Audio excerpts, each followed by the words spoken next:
за право быть и оставаться Россией, государством с тысячелетней историей.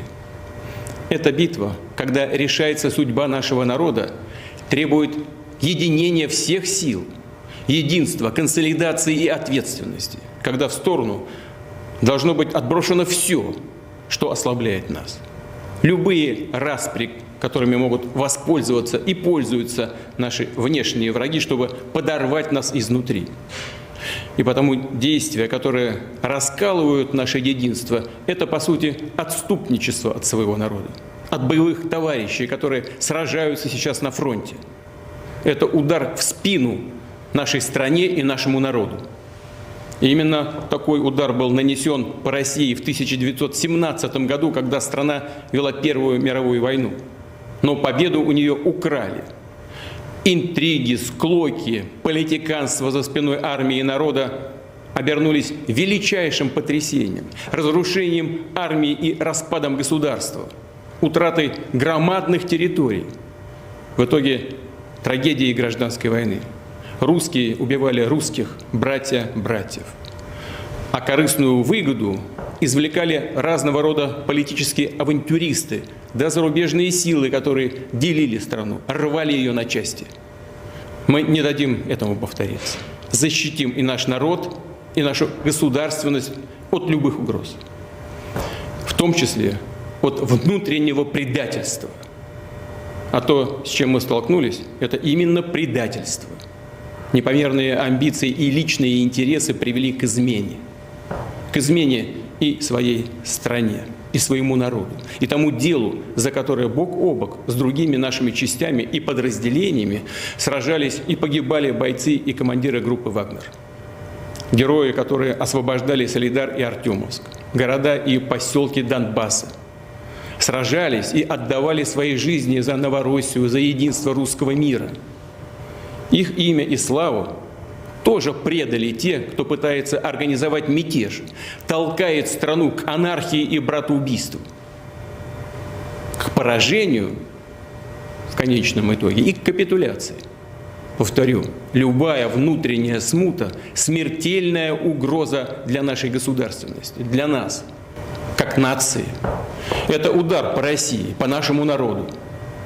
И наши действия по защите Отечества от такой угрозы будут жесткие. Все, кто сознательно встал на путь предательства, кто готовил вооруженный мятеж, встал на путь шантажа и террористических методов, понесут неминуемое наказание. Ответят и перед законом, и перед нашим народом. Вооруженные силы и другие государственные органы получили необходимые приказы.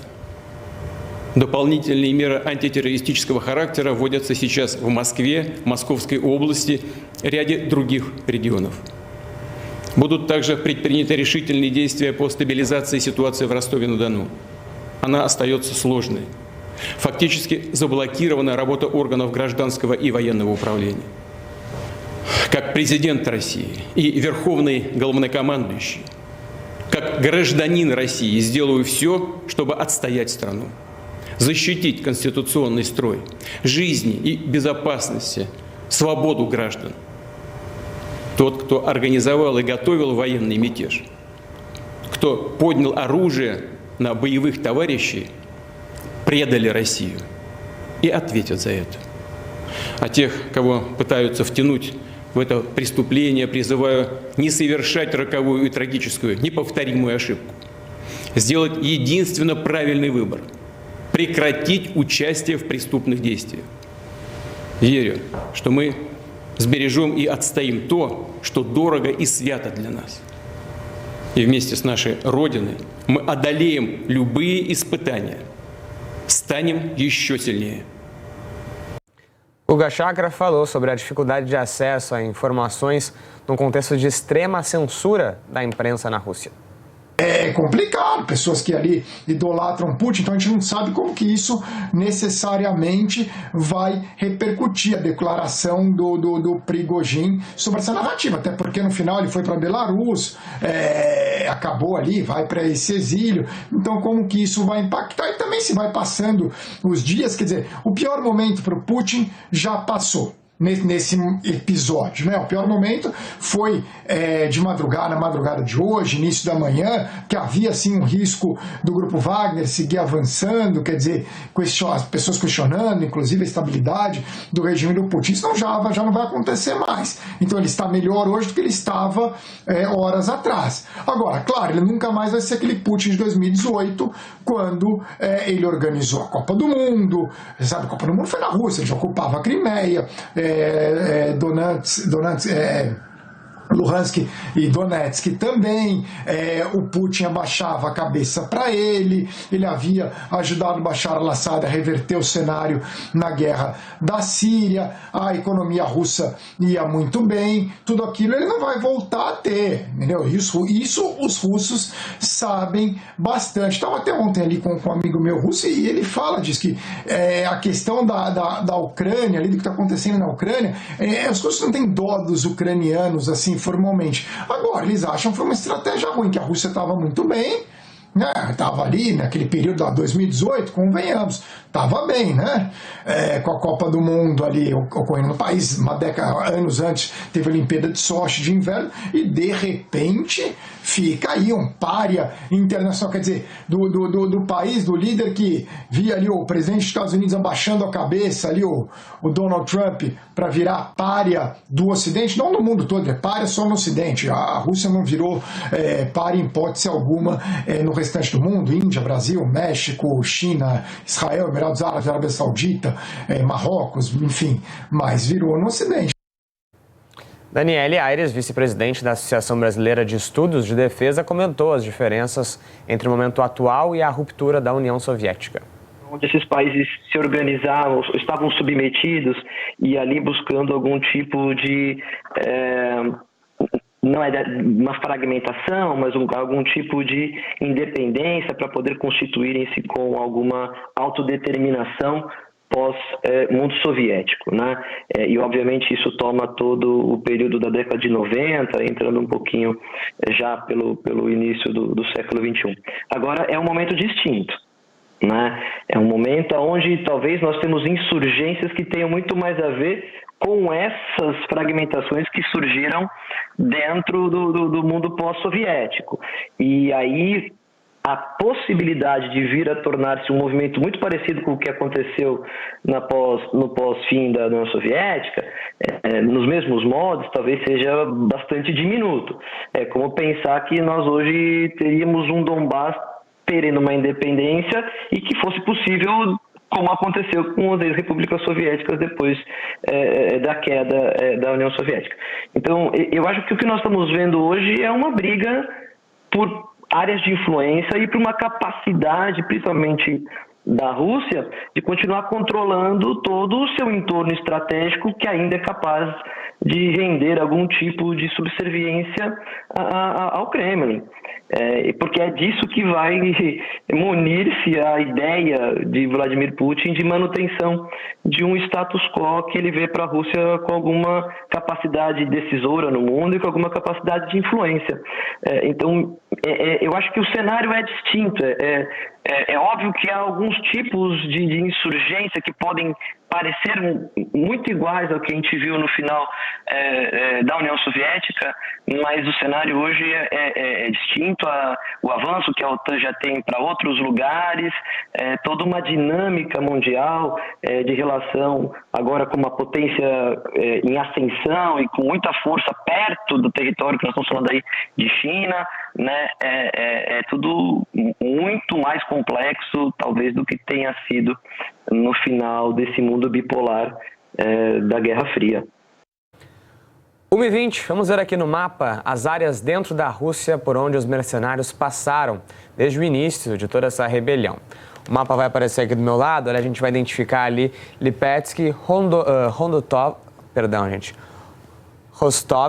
Rostov-on-Don, ali embaixo, e também a cidade de Voronezh. Todas essas regiões são onde os mercenários foram vistos. Dá para ver que essa era uma rota para Moscou.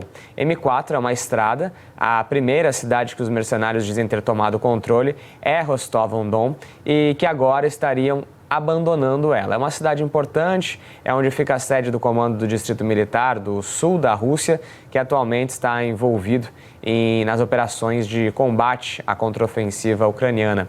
Fica também a 100 quilômetros da fronteira com a própria Ucrânia e tem um centro de comando para as forças russas, além de ser um hub logístico para o exército de Moscou.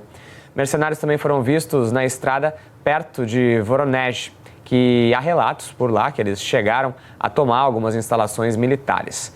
E agora, depois de todas as negociações que a gente mostrou aí durante toda essa edição com o presidente de Belarus, os mercenários dizem que estão recuaram então dessa ofensiva que seguia em direção a Moscou.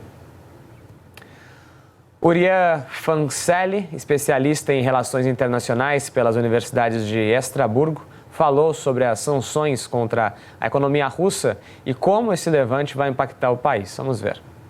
Isso que aconteceu incentiva o Ocidente a ir além, inclusive no que diz respeito também, a essas sanções. O Conselho Europeu acabou também, faz ontem, se eu não me engano, publicando também mais uma rodada de sanções, dessa vez para fechar algumas brechas, para que alguns bens que são essenciais para a máquina de guerra russa não alcancem o país via países europeus.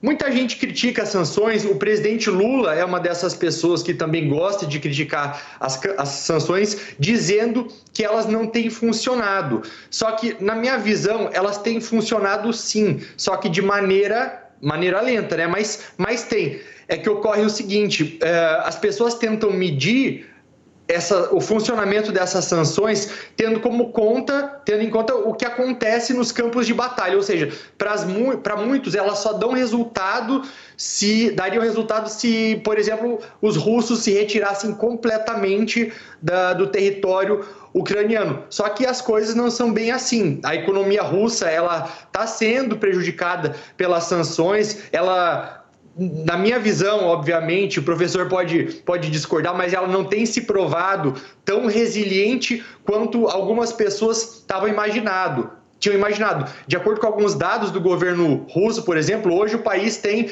3,7% de desempregados, ou seja, é pouco menos aí de 3 milhões de pessoas. E eles pintam isso aí como se fossem os menores dados da história do país. Só que também não é bem assim. Quase 5 milhões de russos eles têm o desemprego mascarado com licenças que são sem remuneração, por exemplo. Ou seja, a gente está falando aí de 10% da força de trabalho russa. As pessoas falam também da força da moeda do país. Só que, de novo, o governo adotou aí algumas medidas para, por exemplo, dificultar a retirada do rublo do país ou também até de comprar moedas estrangeiras, isso sem contar também aí a indústria automobilística que tem sofrido com a restrição de importação de alguns produtos que caiu 2/3 só no ano passado. Então, elas têm funcionado sim. Gabeira fez uma análise sobre a propaganda de guerra em território russo e disse que os mercenários ficam com o trabalho sujo. Vamos ver. Eu acho que o Prigozhin joga, na minha observação, ele desempenha um papel interessante. Na máquina de guerra, ele faz um trabalho que às vezes é mais sujo, porque os mercenários não respeitam nenhum tipo de regra, né? Eles fazem o que querem e são muito violentos. Mas na máquina de propaganda, ele também faz o trabalho mais sujo. Ele, durante muito tempo, coordenou a propaganda de ataque a adversários e uma propaganda que nós chamamos de fake news também contra vários setores. Nas próprias eleições americanas, ele também atuou. Portanto, ele tem uma espécie assim de funcionário para realizar coisas que às vezes é mais difícil para o Exército realizar, e também na máquina de propaganda, às vezes é mais difícil para um órgão oficial realizar. Ele faz uma espécie de trabalho mais sujo, né? Talvez isso tenha estabelecido um vínculo especial com Putin, mas a gente nunca sabe, porque a possibilidade de morrer envenenado é sempre muito grande entre eles, né? Mais cedo, o mestre em Rússia pela USP, Fabrício Vitorino, fez uma análise de como o controle da mídia russa interfere na visão que a população tem desse grupo de mercenários. Vamos ver. Eu procuro todos os dias assistir a 2 ou 3 horas de TV russa, né, e acompanho com frequência os grupos de Telegram, que é por onde a maior parte das comunicações acontece. As mortes em combate do lado russo, elas são sempre colocadas com um tom épico. Então, eles morreram pela pátria, nunca entram em números, nunca entram em detalhes sobre essas mortes. Então, elas são sempre tidas como sacrifícios pela pátria. Nesse sentido, elas funcionam como motivador para as tropas que ainda estão em combate e para aqueles que estão na retaguarda, né, aguardando ser convocados ou substituírem as tropas do fronte. Nesse sentido, Valdo, o controle da mídia funciona muito bem, porque não há transparência sobre os mortos. Prigozhin não é exatamente uma figura muito popular, não tem muito espaço na mídia, na verdade eu diria que não tem nenhum, assim, muito raramente aparece em qualquer canal de TV ou em qualquer canal de massa. Ele é muito forte na sua comunicação pelo Telegram, mas os russos, em geral, eles não sabem muito bem o que ele faz. Ele não é general, ele não é marechal, ele é um empresário, ele comanda um exército de mercenários, então as pessoas o têm como um influenciador, né? Ele é um grande tido como um grande russo, né? Mas não é um especialista militar, não tem o histórico de Sergei Shoigu, que foi ministro de situações emergenciais por 21 anos, antes mesmo de Putin, não tem o histórico militar dos generais da cúpula militar de Putin, não é político, não é senador, pelo contrário, né, seu passado, inclusive, é desabonador. Então, esse dado que Prigozhin traz das mortes e de que mais russos morreram no fronte do que aquilo que havia sido anunciado pelo governo, e nada foi anunciado pelo governo, ele não tem muita credibilidade porque não traz dados. É um tom épico, né? Um tom de bravata. E assim, os russos já sabem muito bem como os militares, como as suas forças armadas são mal equipadas. Então, a gente teve na última convocação, né, que circulou ali em meados do inverno, havia um grande temor de não haver barracas, cobertores, né, vestimentas adequadas para os soldados que estavam indo para o fronte, com temperaturas congelantes, em situações de pântano, situações absolutamente degradantes. Não há armas, há uma queixa do próprio Prigozhin de que falta munição, de que falta coletes, né? Então, é um discurso muito para a rede social, que não encontra eco, né, na grande mídia, as pessoas não compreendem muito bem. A gente está vendo aqui imagens, acho que de Rostov-na-Donu, Rostov-no-Don, das pessoas saudando. Talvez as pessoas não saibam o que é o Grupo Wagner. A gente viu um tanque fechando a entrada de um circo, né? Olha o quão surreal isso, né? O quão midiático isso é. Então, Prigozhin não encontra muito eco, suas declarações não são claras, não são concretas, sua mensagem, claro, ela abala, como o Guga falou, né, a imagem de Putin, mas eu lembro que no início dos anos 2010, Putin também enfrentou uma primavera, enfrentou semanas de protestos nas ruas, sobreviveu. Está aqui há mais de 12 anos após essa onda de protestos. Vamos ouvir agora um outro trecho da fala de Daniele Aires sobre o que estaria por trás do recuo do Grupo Wagner. Acho que a primeira questão que talvez a gente tenha que levar em consideração é que um tipo de levante como esse, que Prigozhin propôs, e nos áudios que ele compartilhou pelo Telegram, dá a entender que ele esperava algum tipo de adesão das forças militares russas, as oficiais forças militares russas, à sua demanda. E que, obviamente, não dos seus principais comandantes, né? Mas dos guerrilheiros, dos soldados que estão ali, dos patentes mais baixas. Isso não aconteceu. Isso enfraquece, obviamente, a sua demanda e dá ao Putin algum tipo de capacidade negocial, que ele, me parece, o fazer através da boca do Lukashenko, que é o líder do Belarus, que, como bem disse o Oliver, a gente conversou um pouco antes aqui, não tem expressividade internacional para exercer o tipo de liderança que faria com que um tipo de levante desse porte, na segunda maior potência militar do mundo, a maior potência nuclear do mundo,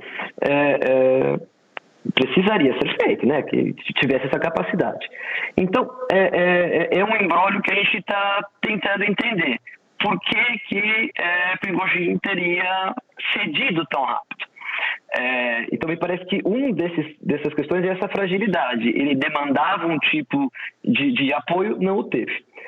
O segundo, aí eu entro um pouquinho na fala do Valdo, que eu acho que a gente não acabou com a ameaça de um mercenário controlando armas nucleares.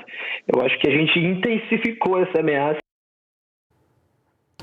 Hoje tem especial de domingo a partir das 6 da tarde aqui na Globo News e você acompanha a repercussão das notícias e também o que vai ser destaque nos próximos dias. Claro que a crise na Rússia é um dos destaques do programa de hoje. O grupo Wagner decide recuar da ofensiva contra a Rússia. Mas os ataques e ameaças dos mercenários podem ter efeitos de longo prazo. Como fica a imagem e a força do presidente Vladimir Putin para os russos? A Ucrânia, que já está em contraofensiva, vai conseguir mais avanços na guerra diante da tensão entre Putin e o antigo aliado Prigozhin? Como o mundo viu as ameaças do líder mercenário à Rússia? Globo News Internacional com Guga Chakra e Jorge Pontual traz as análises e repercussões. É tudo isso e muito mais no especial de domingo. Não perca! Ainda hoje a gente traz outras informações sobre a crise de segurança lá na Rússia. Agora a gente troca um pouco de assunto, vamos falar um pouco sobre o inverno, que mal começou aqui no Brasil, só que essa estação não deve agradar quem torce por baixas temperaturas. Isso porque a estação deve ser atípica, né?